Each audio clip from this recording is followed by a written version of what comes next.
Hola, buenos días. Antes de nada, quisiera agradecer vuestra asistencia, participación y colaboración en este segundo Congreso de Ciudades de la Cerámica que gira en torno, como ya sabemos, al patrimonio cerámico, herencia y futuro. Mi nombre es Mónica Rivas y hoy tengo el honor de presentar a nuestro tercer conferenciante, Miguel Molet. Miguel es un ceramista contemporáneo, englobado dentro de la vanguardia artística cerámica de nuestro país. Su hacer encuentra en la cerámica un lenguaje propio con el que expresarse. Sus obras no dejan impasible al espectador.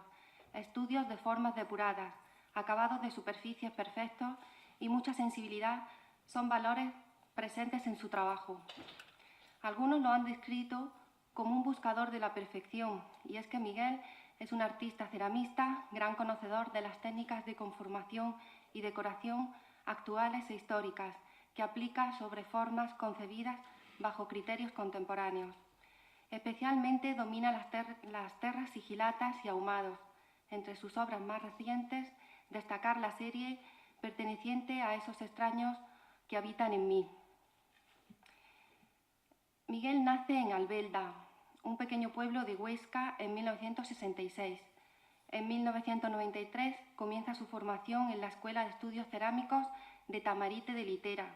Desde entonces completa su formación con diferentes cursos monográficos, torno, esmaltes, engobes vitrificados, engobes salados, diseño cerámico, artes aplicadas, visuales, cocciones experimentales y terras sigilatas en diversas escuelas de Gerona, Lleida, Tárrega, León, Muel, Zaragoza e Inglaterra. Su experiencia docente comienza en el año 1995 y desde el 2003 da clases de ahumados y terras sigilatas en diferentes escuelas y asociaciones a nivel nacional. Desde el año 2006 imparte cursos monográficos durante el verano en su propio taller de Albelda.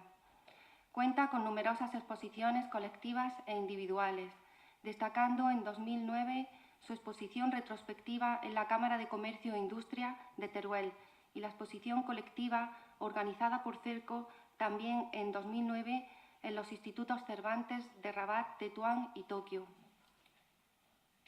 Participa en Cerco, la Feria Internacional de Cerámica Contemporánea de Zaragoza, desde el 2002 y en el 2010 está presente en la muestra de ceramistas españoles de domadores de fuego en Andenne, Bélgica. Ha sido mención de honor en Cerco en el año 2006, Accessit en numerosos concursos a nivel nacional, Accessit en el concurso de Valladolid del 2011 y este mismo año ha obtenido el primer premio del concurso de cerámica de Sant Julià de Vilatorta. Por último, decir que el Museo de Cerámica de la Rambla cuenta con dos obras suyas, ya que obtuvo el primer premio en el concurso de cerámica que se celebra aquí, en la modalidad de nuevas formas, en el 2010. En esa ocasión no pudo estar aquí para recibir ese premio y ha cumplido su promesa de venir a visitarnos y hoy lo tenemos aquí. Sin más, doy pie a su conferencia, cuyo título es Terra Sigilata, un puente entre pasado y presente. Gracias, Miguel, por estar aquí en la Rambla, con todos nosotros hoy.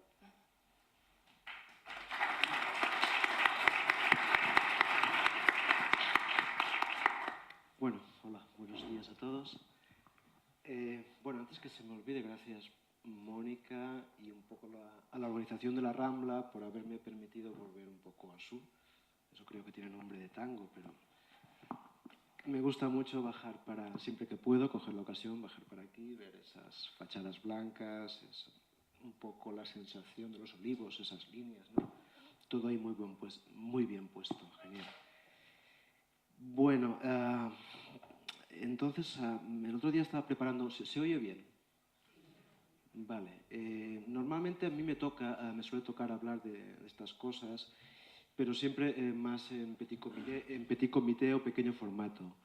Eso quiere decir que quizás aquí nos salva una distancia, bueno, hay un poco el miedo escénico, bueno, pero no es mi natural, intentaré hacerlo lo mejor que pueda.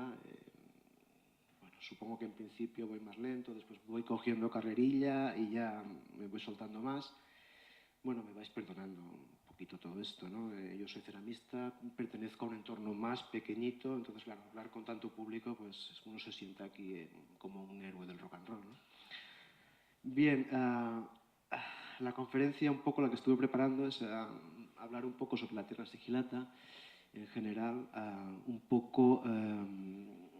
yo pondría un poco la conferencia, dividiría en tres partes. Un poco la primera, que sería el tostón teórico, un poco lo que sería definición, la Terra Sigillata en la historia, su ubicación, el encuadre que tiene, ¿no? Eso. Y después también un poco cómo se hace una Terra Sigillata, métodos para obtenerla. A partir de ahí, un poco, bueno, esta fase es la más dura y, bueno, si alguien ya se va ahí durmiendo, pues no pasa nada tampoco. Y después ya nos iríamos a la fase de audiovisual, que es un poco más ameno, las filminas, las diapositivas. Eso, bueno, no es tan perdonable si os dormís en esa fase, porque ya es un poco la imagen que nos va llevando. Y después, bueno, un tercer apartado, que sería lo de ruegos y preguntas, más preguntas que ruegos, para rogar ya podríamos ir a otro sitio. Bueno, y después, Mónica, si me paso de tiempo, si ves que esto, tú me marcas, ¿vale? Bueno, Terra Sigillata.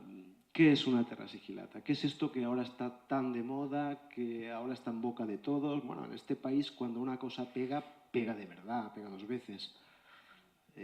Sí, la verdad es que ahora se oye mucho, están los ceramistas contemporáneos que están usando estas técnicas. Sí, vale. Bueno, la Terra Sigillata no es más que, nos pondríamos en lo que sería definición, ¿no? Es un engobe coloidal, una mezcla de agua y arcilla, donde las partículas de la arcilla se ponen en suspensión ahí en el agua y cogemos, después de algún choque y tal que se hace, bueno, cada uno tiene su método, ¿no? Pero el fin queda que las partículas de las más finas se quedan en suspensión en el agua y las partículas pesadas de la arcilla se van al fondo, ¿no? Que son las que vamos desechando después.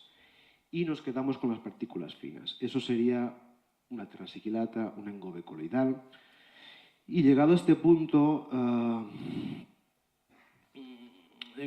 lo que sí, los ceramistas contemporáneos, que queda muy bien decirlo, lo metemos todo en un saco.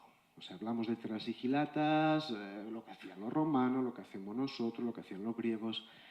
Vale, yo soy así realmente, en los cursos lo meto todo en el mismo paquete y, claro, ahora pues en una conferencia que tiene mucho empaque y da mucho respeto, sería el momento para establecer diferencias. Establecer diferencias quizás con los nombres, con las palabras o a través de la historia. Yo pienso que las palabras, mientras sirvan para entendernos, los términos, las etiquetas, sirvan para eso, es lo suyo, que para eso están, ¿no? Y a partir de ahí podríamos establecer ciertas diferencias, porque evidentemente yo hablo de Terra Sigillatas y lo cojo todo en el mismo paquete. Pero evidentemente hay gente que tú dices, Terra Sigillata, sí, los romanos, pero lo que hacéis ahora, bueno, vale. ¿Lo que hacían los griegos era Terra Sigillata? Pues evidentemente no, porque aún no se conocía el término. El término Terra Sigillata es un término acuñado por los romanos, después veremos un poco, con lo cual tendríamos que hablar de tierras decantadas, de engobes coloidales, de barnices negros. Bueno, y un poco estas diferencias, mientras nos sirvan un poco para entendernos, pues ahí está, una matización, una pequeña distinción, pero bueno, lo demás ya es un poco más literatura, o pertenece un poco a los arqueólogos o a otra gente que distinguirán un poco más, ¿no? En ese aspecto. Bueno, entonces, también decir otra cosa. Yo soy ceramista, entonces mi fuerte es un poco el taller, el trabajo, y el lado histórico o el lado arqueológico quizás no lo haya desarrollado tanto. Si queréis pillarme, por ahí vais bien. Quizás no sea tanto mi fuerte. La conferencia un poco, vamos a ver un poco esto a través de la historia, porque está bien datarlo, está bien conocer, pero yo pienso que el grueso de la columna o esto más fuerte lo voy a centrar en la cerámica contemporánea, que es donde yo más, como ha dicho Mónica, es más bien donde yo estoy, me encuentro cómodo y, bueno, sin tener mucho conocimiento de cerámica en general, pero explicar mi trabajo, explicar el trabajo de otros ceramistas, otros artistas que trabajan con estas técnicas que después en las diapositivas vemos, ¿no? Vale. Tierras equilatas, tierras decantadas. Empezaríamos con el nombre de tierras decantadas o barnices de engobe refinado. Bueno, como decía Chaume ayer, el barniz negro, todo eso entraría en el término que significa un poco los orígenes de todo esto, ¿no? La palabra engobe, bueno, voy a leer un poco, espero que no se me note mucho. La palabra engobe se refiere a una pátina de naturaleza arcillosa. O sea, que no es plúmbica, no es alcalina o no es salina, ¿no? Es arcillosa. Y aunque resulte difícil datar exactamente las primeras aportaciones de engobe refinados, su origen se remonta hasta Grecia a finales del siglo VIII antes de Cristo. Vamos a dejarlo más o menos, ¿vale? Durante diferentes periodos se fue trabajando en varias regiones según la costumbre de la época. Ahí conocéis todos, habéis leído algo de esto, estilo orientalizante, figuras negras, figuras rojas, etc. El estilo de las figuras negras fue inventado en Corinto en el siglo VII a.C. Bueno, los vasos áticos de figuras negras se fabricaron bajo la influencia corintia en circa 620 a.C. y fue llevado en su apogeo, en su época más buena, por los atenienses entre el 570 y el 525 a.C. Es donde alcanza su mayor grado de perfección. Como ayer decía Antonio, lo de las civilizaciones, sí, eso yo estoy completamente de acuerdo contigo. Hay momentos álgidos y momentos bajos. Quizás el que nos toque ahora sea un momento bajo, pero la historia es cíclica y siempre es movible, ¿no? Entonces hubo periodos en la Grecia, después hablaremos un poco a través de las Filminas, épocas de esplendor. Y también fue en esa fase cuando se empezaron el refinamiento más elaborado de las arcillas y el riguroso control de la cocción. Después vamos un poco a eso. Bueno, la cerámica griega se caracteriza por sus pátinas de negro brillante. Color, bueno, aquí tenéis una figura que hablaremos un poco después. Color obtenido mediante un tiempo de cocción en atmósfera reductora, o sea, previamente una tierra decantada o refinada.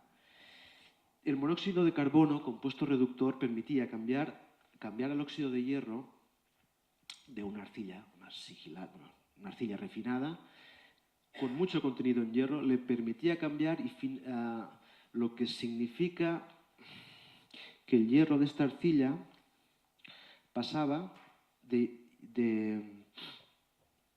a óxido ferroso, o sea, por reducción pasaba de férrico a ferroso y finalmente se transformaba en magnetita, en un color que es una arcilla, en este caso, de color negro. Entonces la parte recubierta con la imprimación negra se vitrificaba, volviéndose impermeable, y el resto de la pieza que no estaba tratada con la arcilla, el engobe coloidal, volvía a oxidarse, recuperando así su color normal. O sea, esto dicho así, bueno, esto es la hostia. O sea, la hostia es cuando nos ponemos y pensamos que por medio de una reducción, más o menos todos conocen lo que es una reducción, de una ligera reducción, el hierro de una arcilla así como muy refinadita puede coger el carbono y eso lo atrapa ahí y lo mantiene de por vida. De tal manera que aún se han encontrado muchas cerámicas griegas, muchos cascotes con el negro intacto, porque la cerámica nos ha servido para datar un poco la historia y para reafirmar y constatar todo aquello que nos venía quizás en los libros. Bueno, después hablamos un poco más de esto. Digo, no me quiero extender en esto, pero está bien tratarlo y tenerlo presente, ¿no? Entonces ya de un plumazo pasamos a los romanos. Terra sigillata. Ahí sí que vamos a hablar de terra sigillata porque es un término derivado del latín que significa tierra sellada o el sello de la tierra. Se utiliza para definir un tipo de cerámica romana de color rojo brillante, a menudo adornado con sellos. Bueno, aunque en Grecia ya se habían desarrollado algunas producciones de engobe de estas características, su comienzo histórico se encuentra en la Toscana, Italia, concretamente en Arezzo. en donde los alfareros adoptan en el siglo I a.C. ese estilo y lo desarrollan con el empleo conjunto de decorado en relieve. Este tipo de cerámica se convierte en la marca y reconocimiento de todo un imperio romano y se llamó sigilata, o también conocida como arentina. Ahí sí que tenemos el término tierra sigilata, datado en este periódico histórico. Y bueno, pues a partir de ahí tiramos de hilo. La cronología de esta producción abarca desde el siglo I a.C. hasta mediados del III, quizás un poco más, según en qué sitios. Normalmente tiende a dividirse en 3 tipos de producciones, por zonas de procedencia y claramente diferenciadas. Las tierras sigilatas itálicas, las gálicas o las hispánicas. Un cuarto tipo podría ser la producción denominada tierra sigilata africana, con una cronología posterior e imitando las producciones anteriores. Bueno, a partir de aquí la organización me dijo, oye, habla un poco de las hispánicas. Digo, yo poco sé, o sea, todo lo que un poco sé yo, lo que he leído, lo que podéis encontrar por ahí, datado y tal. Quizás otros ceramistas o arqueólogos, Javier Fanlo, que están un poco más en el tema de la arqueología, podrían extenderse. Yo voy a tratar un poco el tema rápido, como he dicho antes, no es lo mío. Pero la tierra sigilata hispánica son producciones realizadas en Hispania bajo la influencia de las tierras itálicas o gálicas. O sea, primero fueron las itálicas, después pasaron a ser las gálicas y después ya, en posterioridad, pasaron a España, ¿no? Los talleres del Ebro, y en concreto en el valle de Najerilla, en La Rioja, adquieren una gran importancia por la cantidad y la calidad de sus productos. Otros talleres importantes fueron los centros de producción de Andújar, eso no nos cae tan lejos. Y su época de aparición se sitúa en el primer cuarto del siglo a.C. La sigilata hispánica tardía, a partir del siglo III, a comienzos del IV, hasta por lo menos la quinta centuria, aquí lo data un poco más tardío en el tiempo. Dice que se encuentra abundantemente e indica la importancia de que tuvieron este tipo de trabajos en lo que sería la Hispania de ese momento, ¿no? Había una gran diversidad de talleres productores y si bien los alfareros riojanos siguen teniendo una relevancia importante en este periodo, se detecta la presencia de un importante núcleo de talleres en el Valle del Duero. En ellos es importante la influencia de las sigilatas africanas o de las gálicas tardías. Y en ese aspecto hasta aquí puedo leer. Evidentemente en cada apartado de estos, ya sea de las sigilatas griegas o tierras griegas o las sigilatas romanas, podríamos hacer una conferencia aislada y estar hablando todo el día o toda la mañana de eso. Bueno, no es mi tema preferido, con lo cual vamos pasando página. Y nos vamos un poco a la teoría y los métodos de obtención. Bueno, aquí esto es el truco del almendruco. Para conseguir una tierra sigilata o un engobe coloidal hay que utilizar un método apropiado. Ahí dices esto, quedas bien y lo planchas. Decantación, levigación, defloculación. Esto eliminará de la arcilla la mayoría de sus componentes no arcillosos y guardará las partículas más pequeñas o más refinadas de dicha arcilla. Bueno, es muy difícil decir a ciencia cierta cómo trabajaban este método los antiguos alfareros, ya que arqueológicamente no se han encontrado suficientes indicios para ello. En Francia, que son más ordenados, eso sí que lo tenéis, que aquí. Lo que son los yacimientos de la Grafungsek, es un periodo brutal donde se sacaban las tierras sigilatas, vamos, uno de los máximos yacimientos de sigilata galorromana. Yo estuve allí. Es la zona de Millau, donde está el puente del Foster, donde es la zona del Roquefort. Yo me acuerdo mucho porque el Roquefort me encanta. Entonces ellos, bueno, han hecho unas teorías, han hecho unos bocetos, tienen un museo brutal, genial, donde se puede visitar, hay cascotes de sigilata, aquello que andas y te encuentras, le das una patada a uno, ¿no? O sea, hay mucho catalogado, mucho otro por catalogar, evidentemente cosas que siempre dependen de partidas económicas estatales o regionales. Ellos afirman un poco, sostienen la teoría y, bueno, que esa tierra galorromana se obtenía por medio de decantación por levigación. Vale, ¿qué es eso? Levigación, palabra tremenda. La levigación es un sistema de arrastre por cañerías en donde la arcilla diluida con mucha agua, lo que hemos comentado antes, iba circulando y dejando al mismo tiempo las partículas gruesas por el camino. O sea, de tal manera que esto, un sistema de cañerías, pensar en una especie de escalera grande, larga, ¿no? Donde hay un arrastre de la tierra con el agua, y esta va perdiendo la partícula gorda, ¿no? Y va quedando, la que va quedando abajo ya es un poco la buena, la sigilata en este caso, y podría ser que también hubiera otro método de decantación ahí abajo para hacer la extracción de eso, ¿no? Yo continúo pensando que, claro, en la arqueología se han encontrado casi todo, pero la datación, o sea, decir exactamente cómo se hacía eso, yo no os lo puedo decir porque, claro, no está aquello demostrado arqueológicamente, ¿no? Con lo cual pasamos un poco este campo y nos vamos a los ceramistas contemporáneos. Los ceramistas contemporáneos recurrimos al método de floculación, que cuesta decirlo, añadiendo pequeñas cantidades de componentes sódicos tales como el silicato de sódico, hexametafosfato, sódico, tripolifosfato y otros muchos que hay, ¿no? Bueno, en mi caso, yo concretamente para conseguir una terra sigilata mezclo una cantidad exacta de arcilla en polvo y de agua y añado un defluculante. Agitando bien la mezcla, la dejo reposar 20-24 horas y al cabo de este periodo la parte de arriba se queda con las partículas finas y abajo se me van las partículas grandes, las que desecho, y con un sifón intento no tocar la parte sedimentada y voy sacando esa agua diluida con partículas finas, ¿vale? Una vez obtengo la mezcla, paso a dejar que se evapore para que pierda el agua que no me interesa. Evidentemente eso queda muy líquido, muy aguado para aplicarlo, ¿no? Si lo aplicas una pieza en crudo, que sería lo suyo, bueno, la puede romper, pues que no tiene cuerpo. Entonces, bueno, puedo dejar que se evapore con el tiempo, depende del verano, se evapora antes, pero son procesos largos. O puedo acelerar el proceso utilizando un floculante, vinagre, orina, ácido clorhídrico. Yo a veces lo he probado con ácido clorhídrico y funciona.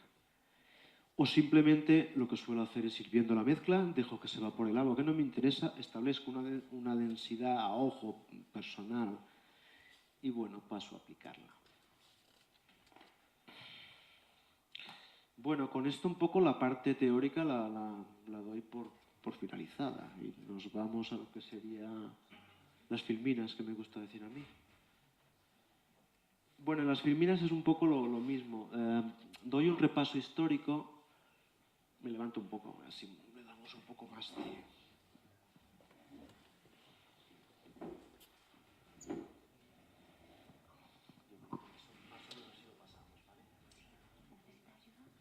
Bueno, creo que si no te llamo, ¿vale?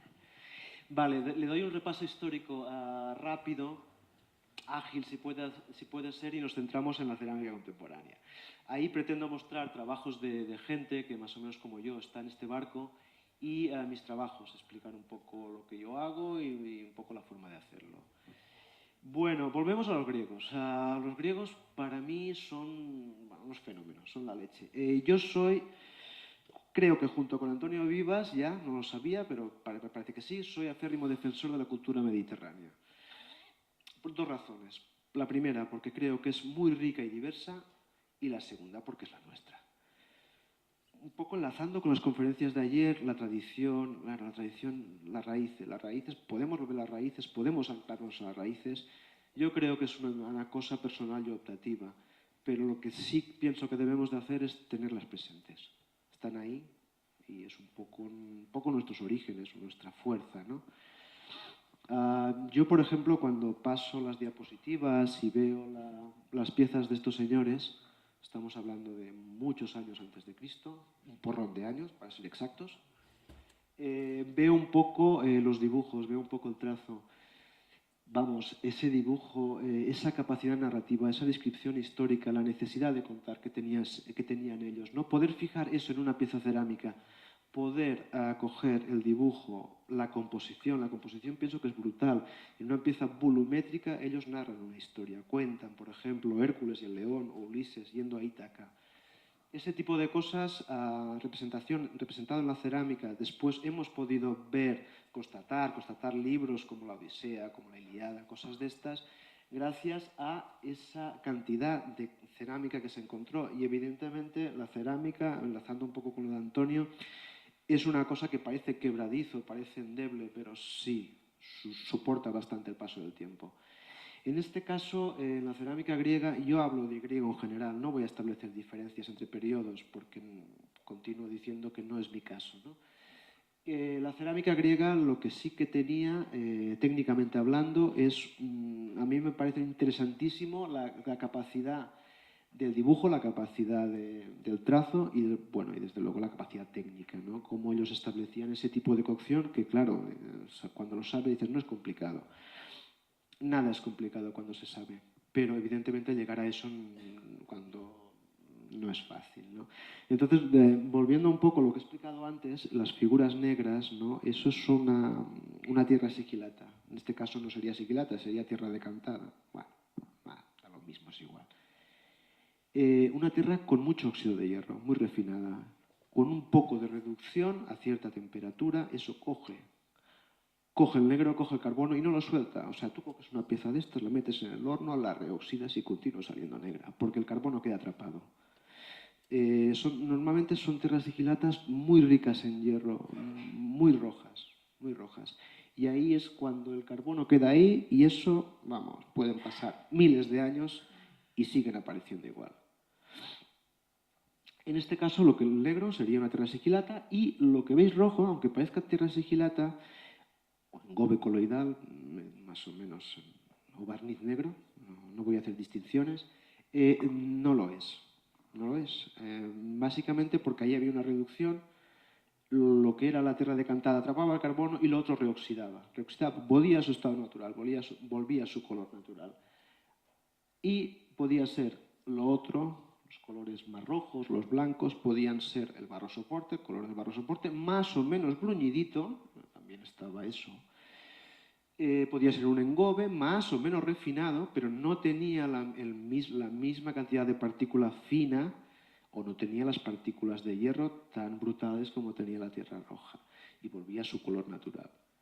Entonces, bueno, aquí pongo unas pocas de diapositivas de cerámica griega.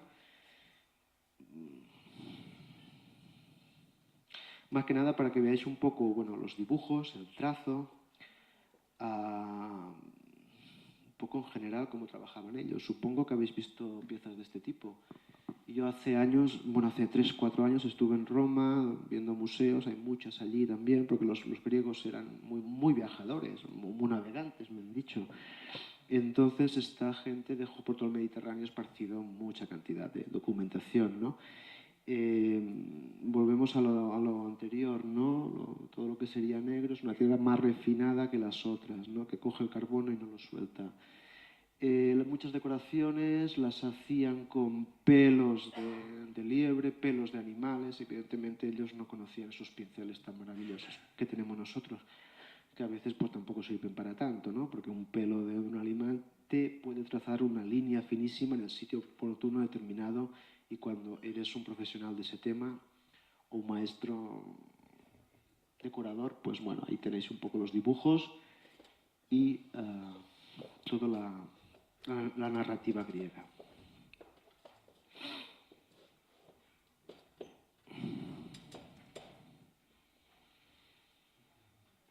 Voy pasando un poco rápido, no quiero entretenerme mucho en esto, porque pienso que más o menos en lo que sería la parte contemporánea es un poco el tema más.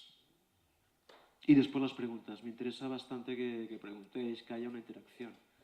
Me dejáis descansar un poco a mí, porque si no, la garganta se agota y entonces pues haya una dinámica de interacción que para mí es muy interesante. O es la que me muevo mejor, ¿no? Porque es un poco más mi costumbre en los cursos, toma y daca, explica, te doy, me das. Las figuras siempre aparecen compositivamente, a mí me parece genial, ese trazo, ese dibujo y la composición. Quizás la forma, yo soy un poco más minimal, pero vamos, a mí los griegos me encantan.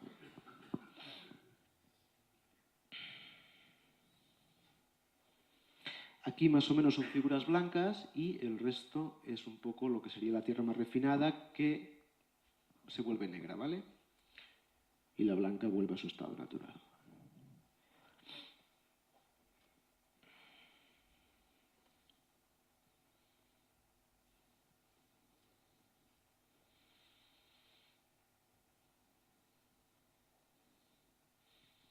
Bueno, aquí ya es cuando empieza la tierra sigilata.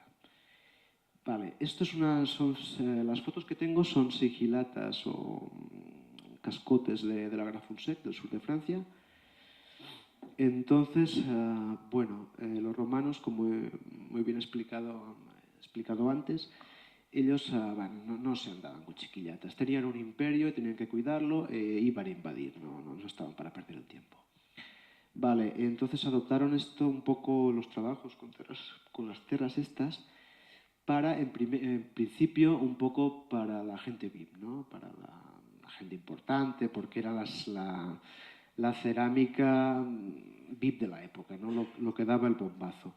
Y después ya lo vertieron un poco, lo encaminaron para las tropas, ¿no? Las tropas era para que se llevaran su vajillita, sus piezas para comer en ellas. Entonces, un poco retomando lo que había dicho, ellos trabajaban mucho con molde. Hacían unos moldes y después iban imprimiendo piezas. Y lo bañaban de una tierra sigilata, lo metían en un horno habitación, que más o menos después veremos, y a invadir, que no estamos de hostias. Bien, son fotos de la Grafungsek, del sur de Francia, más o menos siglo después de Cristo, más o menos. Y la sigilata gálica adquiere una calidad, una importancia bastante reconocida en el mundo y en la época, quizás tanto como la itálica y quizás un poco más que la hispánica. Aunque nos duela, hay que reconocerlo.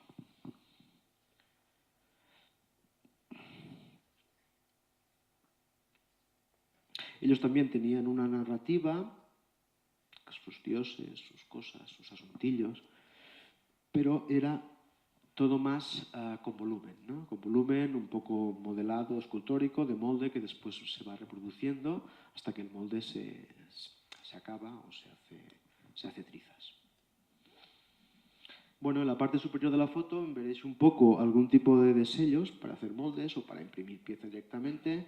Y después en la parte de abajo, en la parte posterior, veis el molde y la cerámica que después se saca de él, ¿no?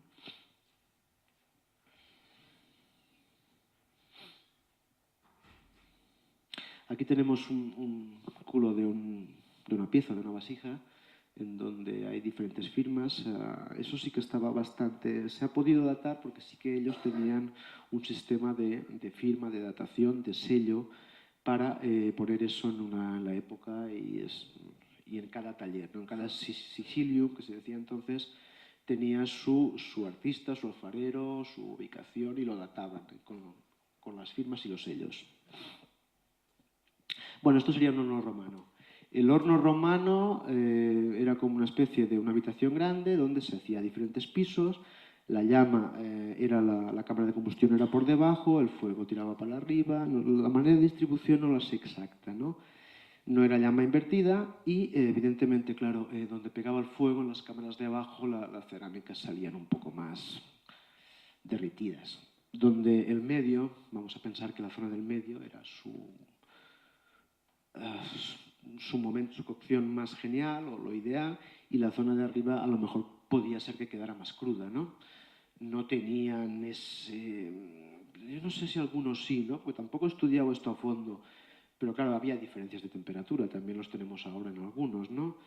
Y no sé quién explicaba el otro día que, claro, muchos cascotes, muchas cerámicas donde el fuego les daba directamente, quedaban como bastante, claro, derretidas, porque estamos hablando de barros de baja temperatura o de bajo punto de fusión, y les da el fuego la llama muy encima, la arcilla se desmaya o se vuelve a chucha. Bueno, en la parte de arriba de la foto veréis la cámara del horno, o sea, qué pedazo cámara, pedazo habitación que tenían. La parte de abajo, lo que estaba diciendo, la cerámica donde le he dado ahí un calentón muy grande y más o menos pues, se ha derretido, ¿no? Bueno, de golpe y de un plumazo, así por las buenas y tan ricamente, paso a lo que es la cerámica contemporánea. Bien, ¿se ve bien? ¿Se ve bien? Vale. Bueno, en esto siempre pongo unas muestras de cerámica de otros autores que, bueno, me pueden gustar a mí o me pueden ir bien para explicar un poco todo lo que es esto y la gente que está metida en esta historia. Cuando hablo de cerámica contemporánea, casi siempre voy en camino, dirijo un poco a sistemas de trabajo con humo. Con humo quiere decir sistemas de ahumado, quiere decir puede ser desde racú, puede ser reducción en horno cerrado, puede ser algún tipo de ahumado de otra manera. Pero lo que sí que tiene, lo bueno que tiene la tierra sigilata es que depende de cómo y tal, coge el carbono muy bien, ¿no? Y mucha gente estamos metidos en ese apartadito donde, bueno, es un tema muy interesante que veremos muchas diapositivas. No todas van a ser de humo o de ahumado, pero hay muchas de aquí. Bueno, en primer lugar, este chico, bueno, chico entre comillas, Duncan Ross, un clásico en blanco y negro, no, que sería en rojo y negro. Es un ceramista inglés, de los ya, bueno, antiguos, de los primeros quizás, que retomaron la terra sigillata para llevarla a cerámica pues, creativa o contemporánea, como la pieza de autor, como lo quieras llamar, me es igual.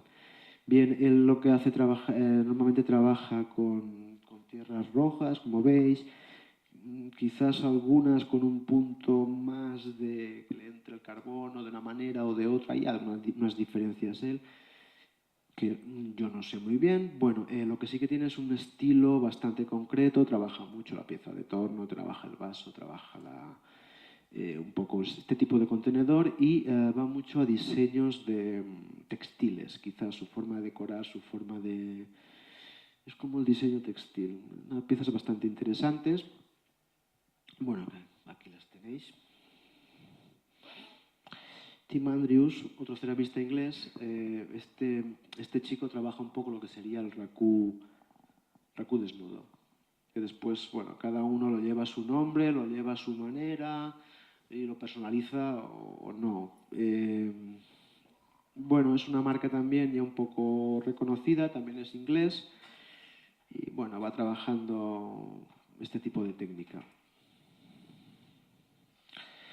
Bueno, después están algunos italianos que trabajan con terras sigilatas. Ellos le pusieron un nombre, los italianos tienen marketing, los italianos tienen marketing. Entonces le pusieron el Raku Dolce, que suena muy bien.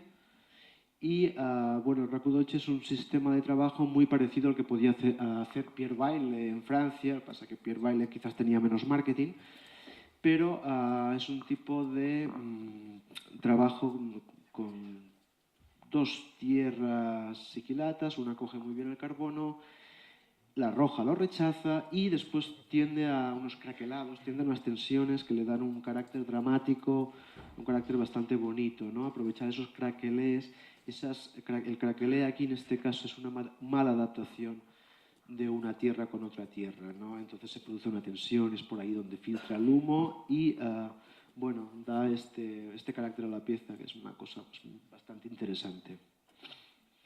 Bueno, José María Gil es un chico de Segovia, un amiguete mío, muy buen tío. Chema, ceramista. Él un poco trabaja metiéndole sales dentro de las tierras sigilatas, trabaja bastante con tierras rojas, a veces también ha trabajado con blancas, le mete sales solubles y después lo lleva a cocciones de humo. Cocciones de humo con un bidón, cocciones de humo que le permite que en este caso, pues bueno, le crea unas fosforescencias de negras y todos esos puntos que tiene, que a lo mejor se lo puede dar no me acuerdo bien, el cobre, a lo mejor es el cobre.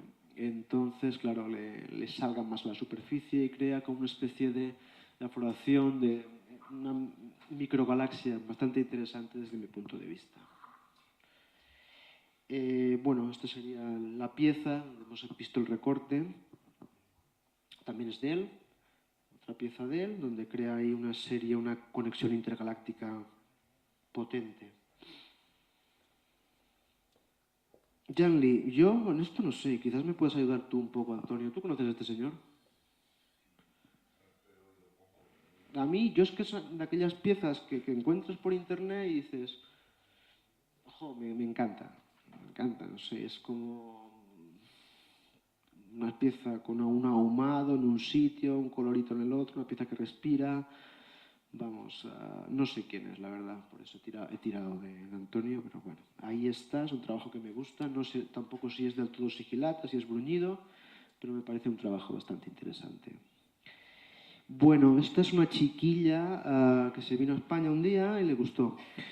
Bueno, si queréis preguntarle más sobre su trabajo, creo que está por aquí. Yo, desde mi... No te rías, no. Después te van a preguntar todos. Desde mi punto de vista, creo que Isai Yanase utiliza la sigilata con otro enfoque, otro carácter, ¿no? Los ceramistas más de torno, miramos la simetría, la perfección. Bueno, a ella creo que se la trae floja. Porque lo utiliza más como medio expresivo, quiere decir, pictóricamente, para expresar. A mí me interesa mucho ese lado, porque es el otro lado de la fuerza, ¿no? Las antípodas. Las antípodas es lo mejor que hay en esta vida, ¿no? Como no sé quién decía, las antípodas están ahí. Bien, es otra manera de enfocar, otra manera de ver, quizás menos técnica, pero tan o más expresiva que las otras, ¿no? Trasladado al dibujo, trasladado a la pintura. Bueno, lo que os digo, ¿no? Si queréis preguntarle algo más, después podéis hacerlo. Otro cuadro de Isai. Vale, Pierre Bayle. Pierre Bayle es como a los franceses como... Bueno, una barbaridad, ¿no? Porque es de los primeros que se puso en esto. Bueno, es una persona que ya hace unos años que nos dejó. No muchos, yo creo que 7, 8 años más o menos, o 6. Evidentemente es un trabajo muy reconocido, muy interesante desde mi punto de vista. Él aprovechaba también lo que serían las tensiones de las sigilatas, estos craqueles, estas afloraciones, ¿no? Para darle un carácter ahí a la pieza, zonas donde le pegaba el carbono, le pegaba el humo, zonas donde queda el color. Trabajaba mucho con tierras rojas y sobre todo trabajaba con hornos de llama directa, donde la leña acaricia un poco la pieza, donde depende de cómo, es muy difícil controlar que eso sea una atmósfera de una manera o de otra, ¿no? Momentos oxidantes, momentos reductores, momentos que la tierra, la pátina sigilata coge carbono, momentos que los deja. Es un poco cocciones interesantes, ¿no? Dentro de las cocciones experimentales, más o menos experimentales, porque tampoco quizás sea eso. Pierre Bayle, pues bueno, tiene un nombre y creo que la persona que ha estado ahí en estas historias. Jean-Paul Azaïs, otro ceramista francés del sur de Francia. Bueno, yo hablé un poco con Azaïs, no mucho. Desde luego también tiene un trabajo muy personal, un trabajo que se sabe que es de él. Trabaja mucho con las fosforescencias estas, las afloraciones, los colores, distintos planos, siempre la situación. Trabaja con un horno de llama de leña, donde también el fuego va acariciando la pieza. Poco más. Me dijo que también utilizaba método de levigación, de arrastre para obtener la sigilata. Bueno, su trabajo está ahí, a mí me parece bastante interesante. También son piezas de Jean-Paul Azaïs. Vale, Patty Butters. Esta chica es belga, centroeuropea. Bueno, tiene una serie de cerámicas. Bueno, ella fluctúa, no es que sea de una técnica sola, ¿no? Yo creo que fluctúa entre diferentes cosas. Aquí tienen unos murales donde es un tipo de cocción experimental. Yo no sé si es sigilata o no, tampoco me importa mucho. Lo que sí que hay algún tipo de sal soluble que le ha dado esos tipos de colores y un grafismo evidentemente llevado por algunas hojas de plantas o de flores, ¿no?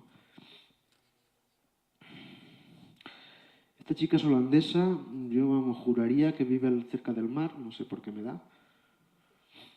Entonces es muy curioso su trabajo porque tiene, bueno, aparte de lo que sería el juego con las sigilatas, blanca, roja o naranja, después tiene una especie de ahumado muy ligerito, pero que le da bastante cuerpo a la pieza.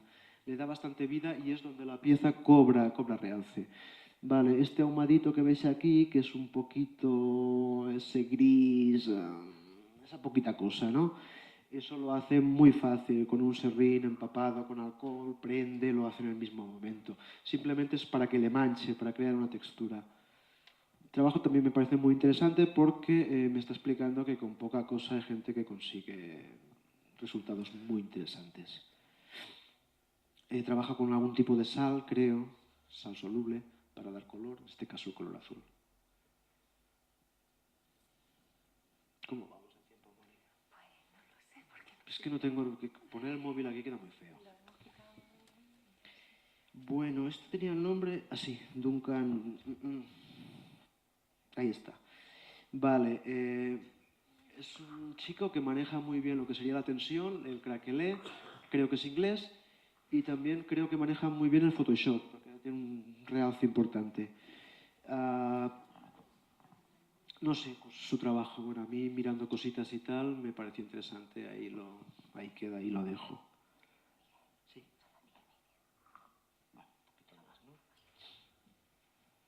Vale, esto sería un ejemplo de terasequilatas, de dos terasequilatas, dos colores. Ahí no hay cocción de humo, simplemente esto es una oxidación. Monococción, una tacada. Con dos sequilatas, algo que nos crea una reserva, creo que habrá hecho ahí, nos crea una textura, nos crea ese tipo tigre de Bengala o no sé cómo sería, ¿no? Pero, bueno, un trabajo también interesante. Wally, chico belga, muy simpático, entonces también tiene un trabajo bastante característico dentro de lo que se llamaría racú desnudo, son términos para nombrarlo, ¿no? Continúo diciendo lo mismo, las palabras, los términos significan para mí, para que nos entendamos, ¿no? Después cada uno ya vierte ahí o enfoca como quiera.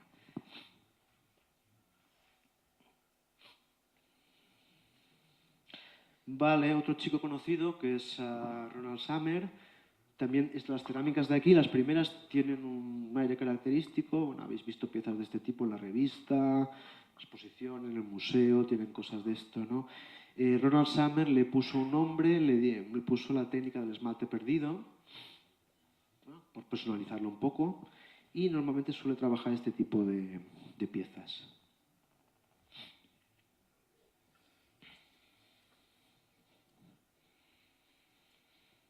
Estas siguen siendo de él. Bien, después está otro belga, que es Choc de Sauvage. Bueno, el juego de las sigilatas de Choc de Sauvage, este hombre es un poco más minimal. Bueno, tiene un trabajo muy característico también. A mí me suele gustar. Bueno, lo que pasa que, claro, ver siempre un poco eso también puede llegar a cansar un poco.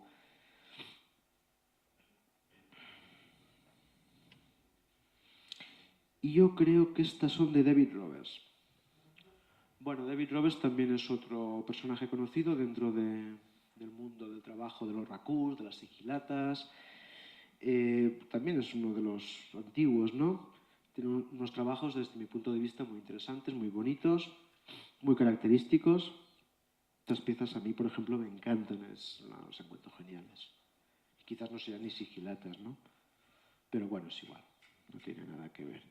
Bueno, y ahora llega lo mío y más o menos os voy a ir presentando un poquito, bueno, mis trabajos desde hace, yo creo que empezaría con esto hace 10, 11 años hasta ahora, ¿no?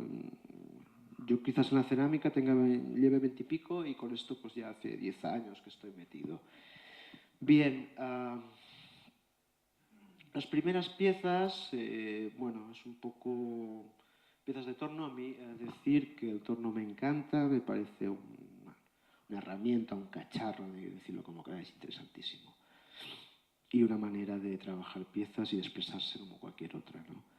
Ahí las primeras piezas, platos, las de delante son piezas con una pátina de terra sigilata blanca y después coloreadas con una sal en este caso creo que es cloruro de hierro, y después llevadas a la técnica del racú desnudo. Más o menos, donde veis el puntito ahí, pues es que es una burbuja, es un poro donde ha entrado el humo. Bueno, aquí tampoco ahora sería muy largo explicar todas estas técnicas y evidentemente es mucho mejor verlo que no explicarlo.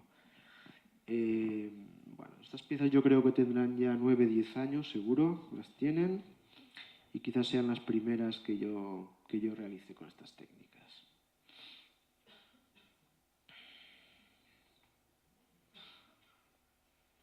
lo que sería la pieza en cuestión, sería llevada al racú y la tapadera estaría ahumado pues dentro de una caceta, creo que era una caceta, dentro del horno con serrín.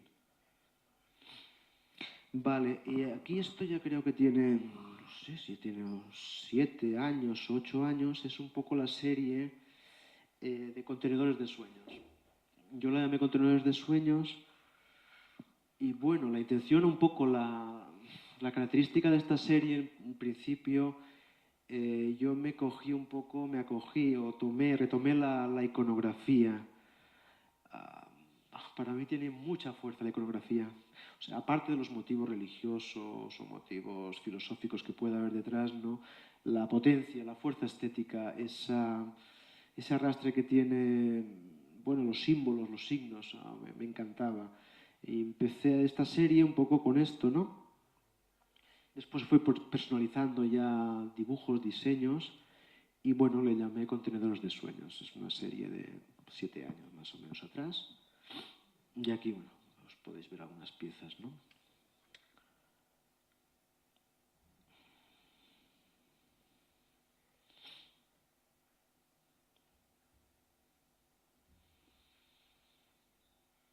Seguimos con un poco, esto ya es un poco más personalizado, bueno, no, la flecha es un recurrente que está ahí, ¿no? Es una cosa que vemos a diario en las carreteras, cuando andamos por la ciudad. Bueno, era un poco, como os he dicho, adaptar eso, ¿no? Y darle un poco de empaque. Seguimos con la misma serie. Un poco, bueno, a veces me han dicho que, claro, mis trabajos de los últimos tiempos, bueno, de bastante tiempo es, bueno, el contenedor, ¿no? O la pieza cerrada. Sí, ¿no? Quizás yo trabajé mucho la pieza cerrada, más o menos dibujada, más o menos decorada. Hay una parte ahí muy dibujada o muy decorada. Y una cosa que también es un recurrente en mi obra es un poco la pieza cerrada. Bueno, cuando tengo unas pelillas me las gasto en psicólogo y creo que me va a ir bien, pero de momento está ahí, son cosas que la gente percibe, te dice y bueno, quizás tengan razón en ese aspecto, ¿no? Lo último que estoy trabajando, bueno, estoy haciendo bocetos de pieza abierta, creo que ya me he liberado y quizás el año que viene haga algunas por ahí. Continuamos con los contenedores de sueño, esto ya diseños más personalizados, más propios.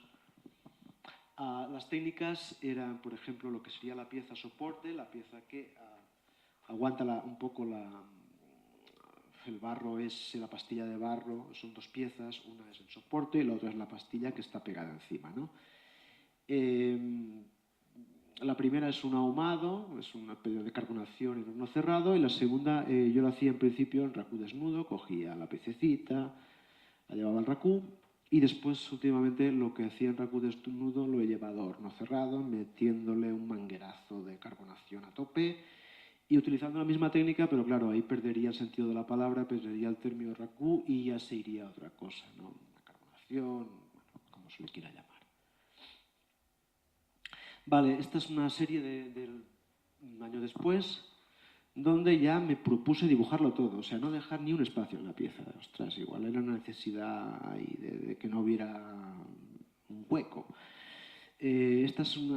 Pertenece a la serie de las constelaciones personales, de hecho son constelaciones, eso sí, pues un poco vistas desde mi manera, ¿no?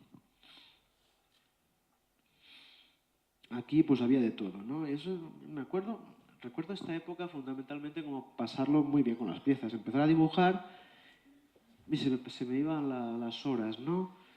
Después llevaba esto, en este caso ya no era racú, ya llevaba esto al horno, le daba una reducción y es el humo el que me dibujaba mucho, ¿no? Otra constante en mi trabajo, en mis piezas, es que sea el humo que me vaya dibujando, que me vaya perfilando, ¿no? También es otra constante, como ha dicho Mónica, el control. A ver si un día me voy quitando, pero bueno, ahí está. Ya seguimos con piezas dibujadas, en este caso vuelve a ser torno.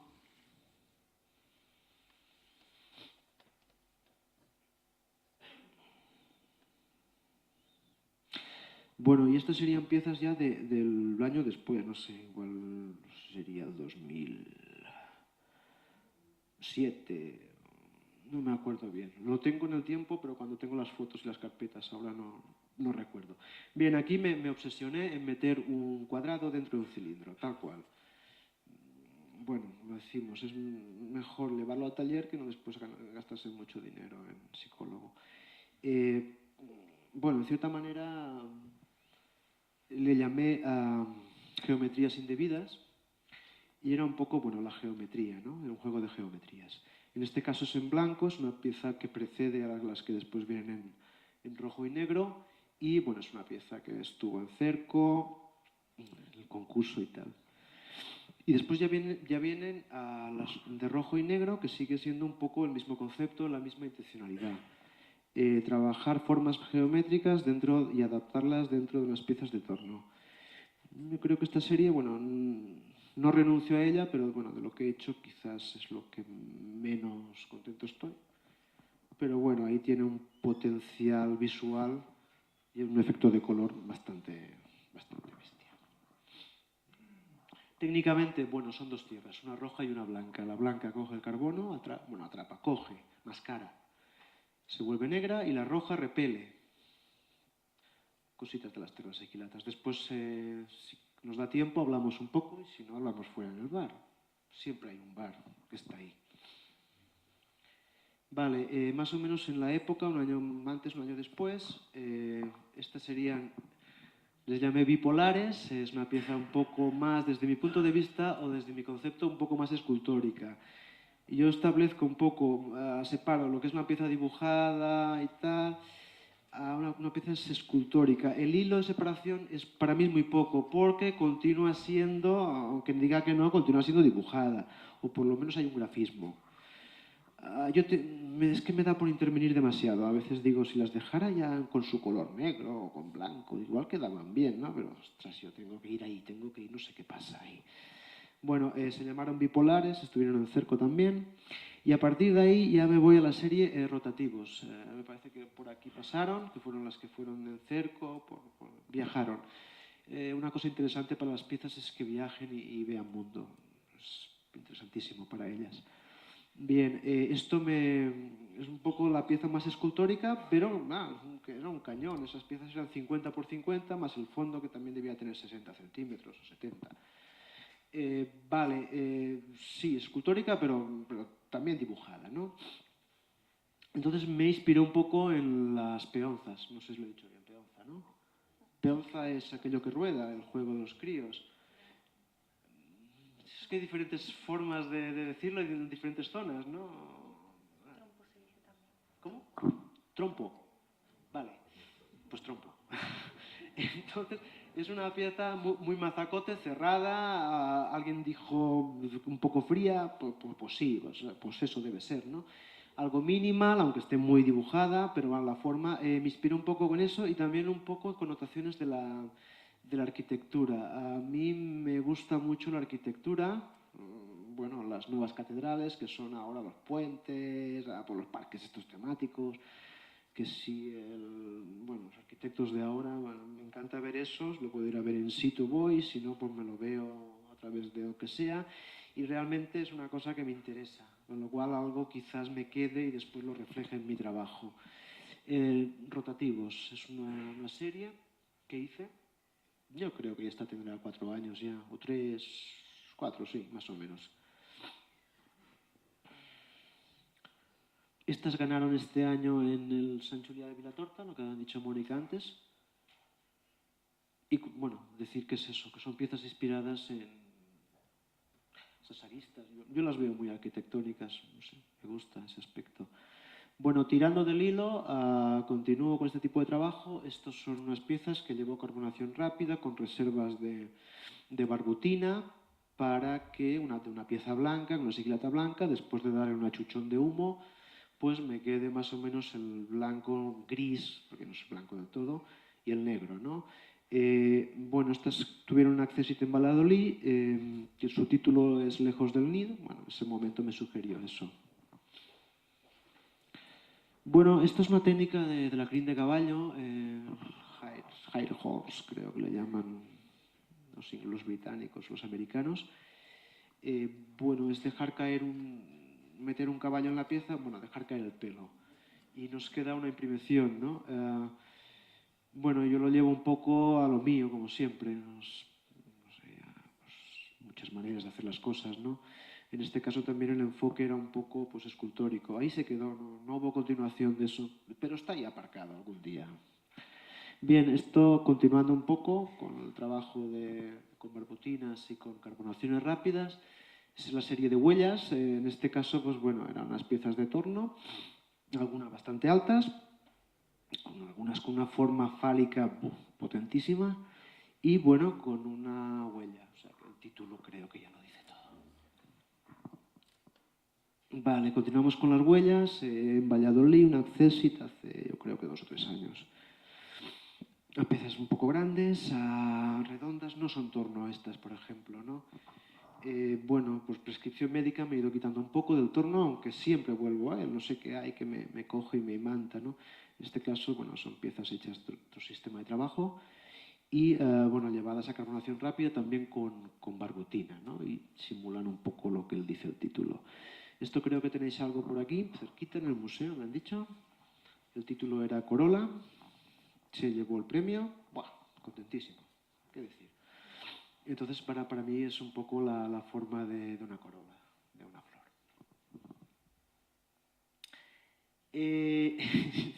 Esta vez es casi mejor el título que la pieza.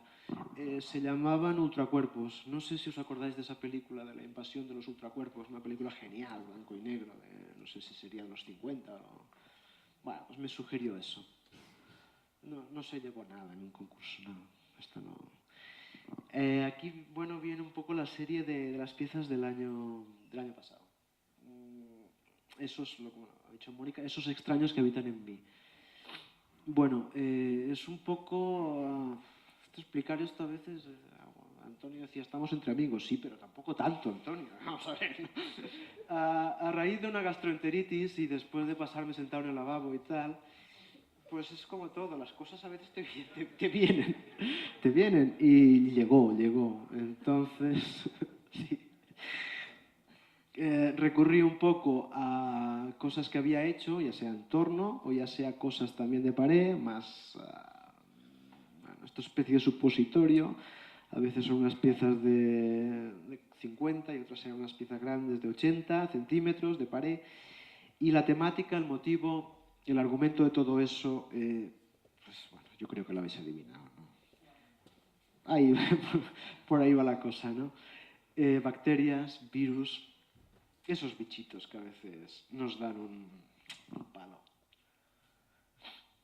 Aquí recurro a la forma de contenedor, le cambio un poquito, pero bueno, la cosa continúa siendo una cerámica muy dibujada. Bueno, voy y vengo... No sé nunca por qué. Una cosa buena que tiene la crisis, es que tiene algo bueno, yo creo que todo tiene algo bueno, es que nos permite hacer lo que nos dé la gana. No estamos sometidos a ninguna ley de mercado, no tenemos unos coleccionistas que dependan de nosotros, no hay galerías que nos exijan nada, porque no hay galerías tampoco, ¿no? Con lo cual, uno se levanta por las mañanas y dice, ¿qué voy a hacer hoy? Pues bueno, hay que ir al taller, porque el taller está ahí, y que no se metan las telarañas, pero un poco, pues oye, lo que venga en gana, ¿no? Sí, eso sí, respetándose un poco a uno mismo, eso está bien. Aquí, bueno, me fui a veces es que yo pienso, y lo digo muchas veces, que a veces la técnica nos puede mucho, sobre todo los que somos de torno, a los que somos tan controladores, ¿no? Cuando entramos en esa dinámica, en ese vértigo de las técnicas, no vemos que hay otra luz fuera, otra vida que respira. ¿Por qué no dejas las piezas con una especie de blanco y tal? Pues genial, ¿no? Le da otro empaque y una elegancia diferente. Bueno. Aquí un poco pieza de pared. Quizás no sea mi fuerte la pieza de pared. Eso hay otros ceramistas que dominan muy bien. A mí me gusta mucho el volumen. Me gusta y domino más o me siento más cómodo, ¿no? Pero bueno, hice un poco un mural de pared también con el mismo rollo. Y podéis pensar que rechazo, claro. Si no os llego a decir lo que es, pues os encanta, ¿no? Pero pues es lo que es. Aquí utilizo un poco vuelvo el color. Vuelvo el color de tal manera que había trabajado, llevaba 2 o 3 años trabajando negro, blanco, gris. Y también, bueno, a veces te levantas y el cuerpo te dice, métele color, ve a por el color. Porque es así, no sabes, yo no sé nunca por qué son las cosas, es muy irracional. Pero me apetecía, entonces le trabajé con sales solubles, cloruros, sulfatos, permanganatos, etcétera, que es una cosa que yo le meto en sigilata posteriormente después de aplicarlo y me respeta el brillo y bueno, me da unas características de trabajo muy interesantes. Continuamos con la serie, estos extraños, estas son piezas pequeñitas de sobremesa. El concepto es el concepto, es el mismo. Y aquí, bueno, como lo que decía antes, voy y vengo, unas piezas del año pasado, bueno, unas piezas muy bonitas, y otras les llamé Autumn Leaves, hojas de otoño. Yo creo que sería por esta época, creo que sí, no sé por qué. Bueno, lo mío si acaso hablamos un poco después, voy rapidillo porque creo que vamos ya. Abelino Carrasco, bueno, un chico muy majo de Extremadura, bueno, está haciendo trabajos interesantes contra la sigilata. Yo es aquello de, tengo el orgullo de que pues aprendió un poco conmigo, sí, evidentemente, pero también venía aprendido ya, o sea que... A mí me parece esta pieza, la foto no me parece muy interesante, pero la pieza me parece exquisita. Samuel Bonomi, no lo conozco, es italiano, pero bueno, unas piezas interesantes. Simcha, creo que todo el mundo conoce a Simcha, por lo menos creo que hay piezas ahí, ¿no? En el museo. Es un trabajo muy interesante, muy personal. A mí quizás me cansa, porque es un poco, se va rotando mucho a sí misma, y bueno, pero no deja de ser un trabajo interesante. No la conozco, pero vamos, me parece de una sutileza y una poquita cosa que le da un mucho, pues, brutal. Esto, que no me acuerdo quién era.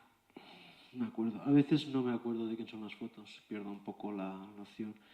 Esto es de Jutta Winkler, trajo un poco España la pátina de la malla de hierro con el sulfato de cobre y esto también pegó. Ahí dio también. No sé si es francesa, no me acuerdo. Diferentes tipos de trabajo para que veáis un poco una cortinica, ¿vale?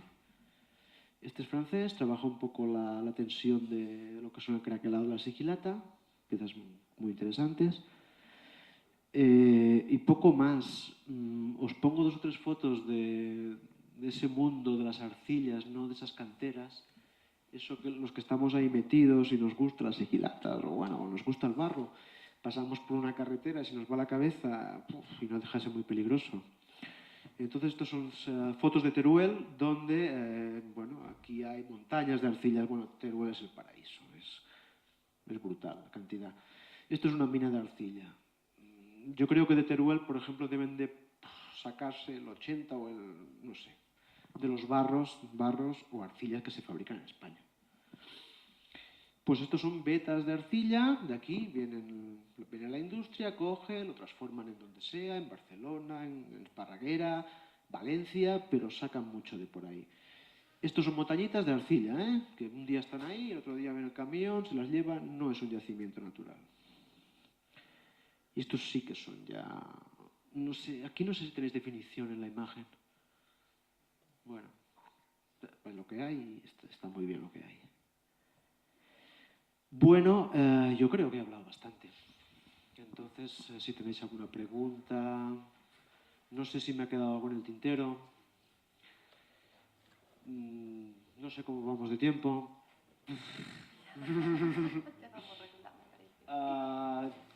No sé, si queréis preguntar alguna cosita, encantado de que, vamos, cuando queráis, ¿vale?